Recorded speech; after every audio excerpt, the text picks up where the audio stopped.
34មេសោតឆ្មាចង់ទៅរៀនបទកកតេ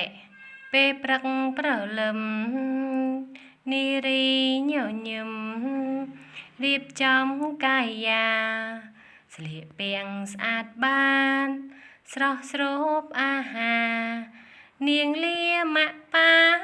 ទៅសាលារៀនឆ្មាឃើញនារីលើកជើងមុខពេ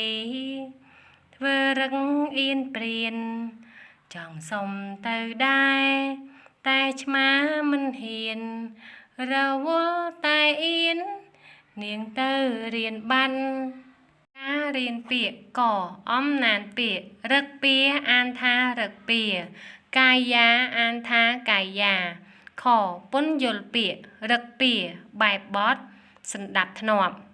កាយារូបខ្លួនកែវពាក្យនៃដូចនឹងពាក្យស្រស់ស្រូប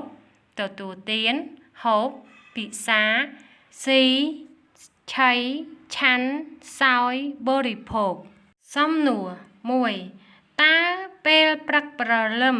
នៅណារៀបចំខ្លួនទៅសាលារៀន2តើនារីធ្វើអ្វីខ្លះមុននឹងទៅសាលារៀន3តើនៅណាចង់ទៅរៀនជាមួយនារី4តើឆ្មាបានទៅរៀនជាមួយនារីដែរឬទេព្រោះអ្វីលំហាត់កចូលអានពាក្យខាងក្រោមដោយមិនបាច់ផ្សំនិងប្រកបឲ្យបានត្រឹមត្រូវព្រលឹមស្លៀកពាក់កាយាអាហារស្អាតបាតស្រស់ស្រូបហ៊ានអៀនព្រានសំណេរកចូលសរសេរតាមអានចម្លងពាក្យខាងក្រោមព្រលឹមកាយាអាហារស្អាតហ៊ានរឹកពីរវល់ស្រស់ស្រូបអៀនព្រានខចូលជ្រើសរើសពាក្យក្នុងប្រអប់ទៅបំពេញល្បះខាងក្រោមអៀនព្រានអាហារព្រលឹមញញឹមហ៊ានពេលព្រឹកនារីរៀបចំកាយាស្លៀកពាក់ស្អាតបាតស្រស់ស្រូបនាងលាម៉ាក់ប៉ាទៅសាលារៀនឆ្មាឃើញនារីលើកជើងមុខពីរធ្វើរឹកចង់សុំទៅដែរតែឆ្មាមិនរវល់តែអៀននាងទៅរៀនបាត់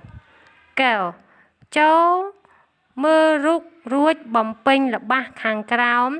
ដើម្បីពណ៌នាអំពីមនុស្សវត្ថុនិងទីកន្លែងក្នុងរូបនីមួយ1តុនេះធ្វើអំពី2នៅលើតុមាន3អ្នកគ្រូខ្ញុំឈ្មោះ4ខ្ញុំស្រឡាញ់ណាស់5សាលារៀនខ្ញុំឈ្មោះ6សាលារៀននេះហើយស្អាត